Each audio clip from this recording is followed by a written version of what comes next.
wherever you are is a starting place. Yeah. Maybe you're getting the money at your job, but maybe it's not in the right industry, or maybe you're not learning the right skills, or maybe it's not the right role that you want to be working in. What you can do is like, okay, I checked one box, but I have like 3 boxes unchecked. Is it possible for me to find another job, maybe just in the right industry or at the right company or in the right direction? So I can just check one more box. Yeah. And then let me do that for some period of time.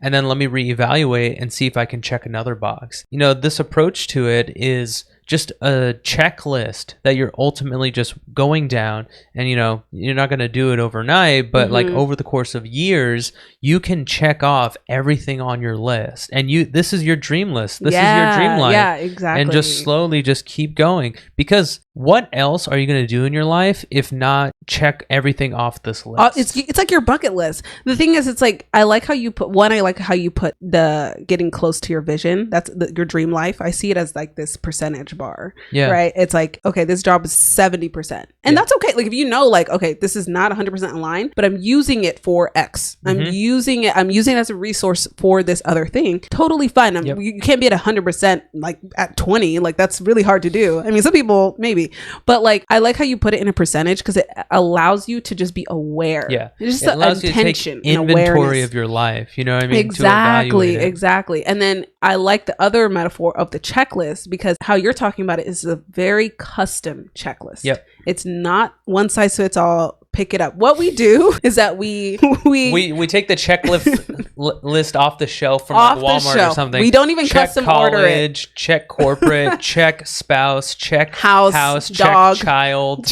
Like at specific times, right? Like you're not just checking these things off the shelf checklist. It's like, okay, go to college from this age to this age. Make sure you find your spouse from this age to this age. Make sure you get married. That's how everybody's life's supposed to fit. You get the house at this point in your life. Okay, you guys are married? Get the house next. Okay, next, make the kids. It's like, that's what we're all living off of. And those can be on your custom checklist. Exactly. But your true custom checklist is going to be very different, even if it has a bit of overlap. Exactly. I think you can use the default checklist as a guide. Rearrange it though. Be intentional about it. Think about it a little bit more. Does that actually make sense with what you want and to be happy? Yeah. Like, if you foresee yourself working for a long period because you want to build a brand off the ground, does it make sense to have kids right now? I mean, if you want it, great. But like, if it feels like that just doesn't fit with where I see everything, when I think about the day-to-day with a child and what I have to do,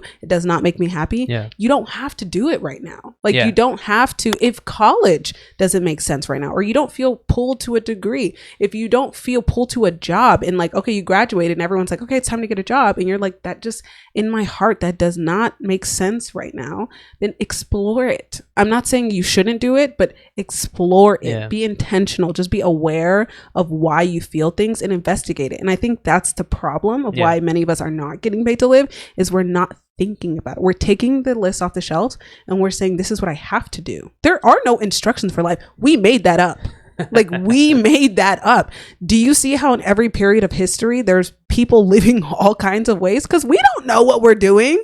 No, they didn't know. Those cavemen didn't fucking know what they were doing. Like we don't know what we're doing. We're just figuring it out. The only respect I have for those cavemen is that they were living authentically.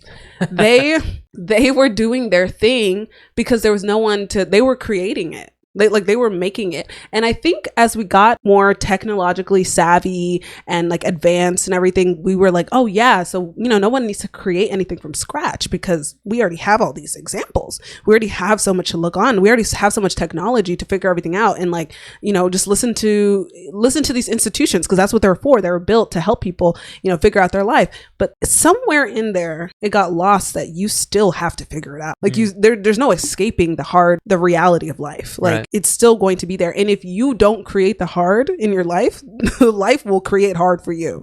Right. So like you can try to make your life as comfortable as possible, cruise through corporate, cruise through school, not have to think in your life, but you will find yourself in the hard that you actually don't want. Yeah. You know, I'd rather create my hard than let life give it to me, because it's not going to be cute.